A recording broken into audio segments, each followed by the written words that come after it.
Hello everybody, welcome to High Playing Games. My name's Simon and this is Under Leaves. Thank you for the dev for sending me over a copy to take a look at prior to release.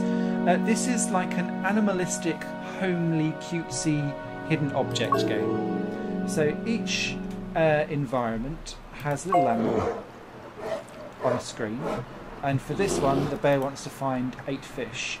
So you'll find that some of them kind of stick out to you quite quickly.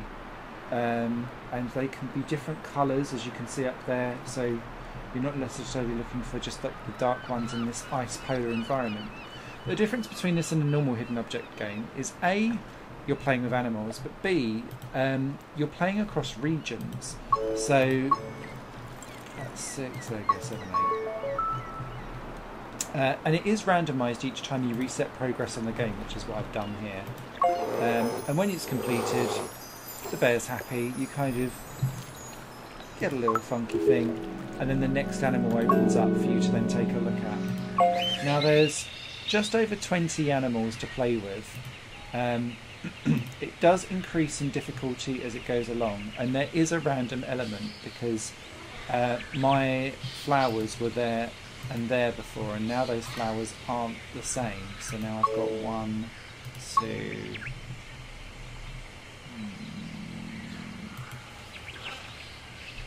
3, 4, 5.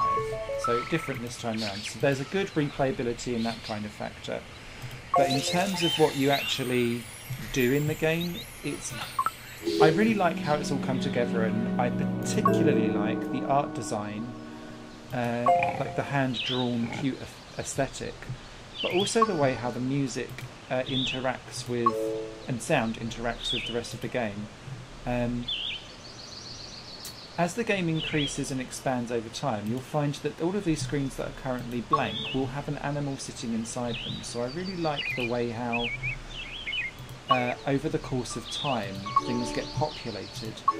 And it's all very cute, and I really like the design and the aesthetic, but it's just that the game runs out of steam very, very quickly, because with only 20 animals, you can see how quickly I'm going around and doing stuff.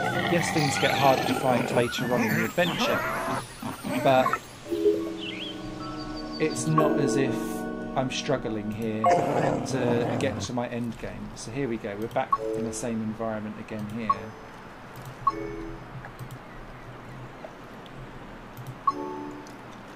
There's my little polar bear. Let's see if anymore. No, I can't. Oh, yes I can. There's one more.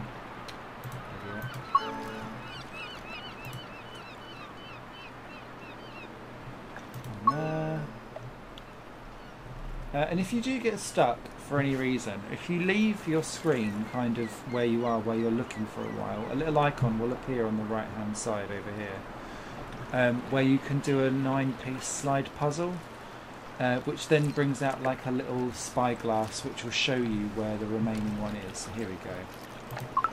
I'm terrible at these types of puzzles, although that's possibly the easiest one I've ever had in my life.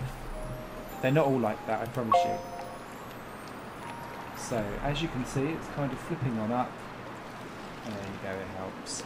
And it will zoom in on stuff on other screens as well. So that's Under Leaves. It's very quick. It's got a click and drag control system as well, so if you're worried, not worried, sorry, but it's it feels like it's been made for a touchscreen device, although mouse and keyboard works perfectly fine. Not that we use keyboard.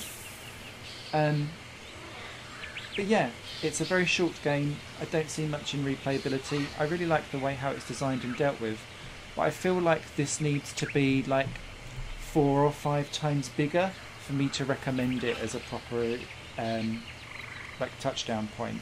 I don't know what the price point is on release, because I've had this 2 weeks before release to take a look at, but I can't imagine it being huge. But it's a really nicely well crafted game, it's very short. So that's all for this episode here on High Playing Games. Hope you're well and having a great rest of the day.